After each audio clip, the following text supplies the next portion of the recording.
جب کوئی دوست تمہیں اپنا راز بتائیں تو سمجھ لینا کہ وہ اپنی عزت تمہیں امانت دے رہا ہے۔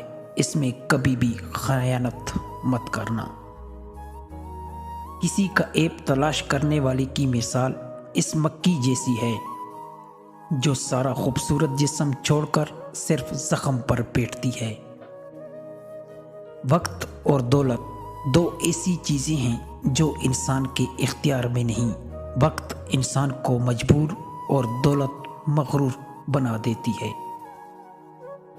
سب سے پہلی عبادت یہ ہے کہ انسان مصیبت میں صبر کر کے اللہ پاک سے مدد کے منتظر رہے۔ کامیابی حوصلوں سے ملتی ہے، حوصلے دوستوں سے ملتے ہیں، دوست مقدر سے ملتے ہیں اور مقدر انسان خود بناتا ہے۔ تین چیزیں ایمان کو تباہ کر دیتی ہے: امیر دل کی محفل، عورتوں کی صحبت، جاہلوں سے بحث۔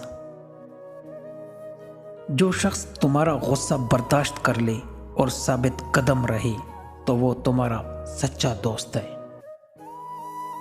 جو ذرا سی بات پر دوست نہ رہے وہ دوست تھا ہی نہیں، اور جس کو اسے دوست کی تلاش ہو جس میں کوئی خامی نہ ہو، اسے کبھی بھی دوست نہیں ملتا۔ 100 دوستوں سے بہتر وہ ایک دشمن ہے جو دل میں نفرت تو رکھتا ہے لیکن منافقت نہیں کرتا۔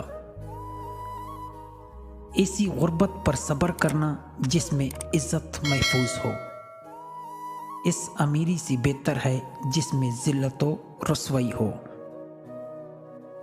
رشتوں کی خوبصورتی ایک دوسرے کی بات کو برداشت کرنے میں ہے۔ بے عیب انسان تلاش کرو گے تو اکیلے رہ جاؤ گے۔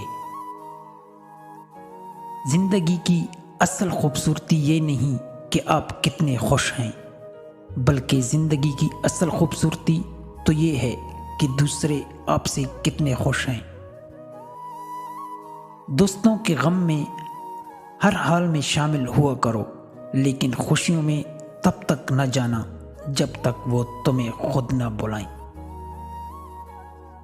کسی کی مدد کرتے وقت اس کے چہرے کی جانب مت دیکھو، ہو سکتا ہے اس کی شرمندہ آنکھیں تمہارے دل میں غرور کا بیج نہ بو دیں۔ رشتے بے نقاب ہو جاتے ہیں، بڑھاپے میں اولاد، مصیبت میں دوست، غربت میں بیوی۔ زندگی کو بدلنے میں وقت نہیں لگتا، لیکن وقت کو بدلنے میں زندگی لگ جاتی ہے۔ نیک لوگوں کی صحبت سے ہمیشہ بھلائی ہی ملتی ہے، کیونکہ ہوا جب پھولوں سے گزرتی ہے تو وہ بھی خوشبودار ہو جاتی ہے۔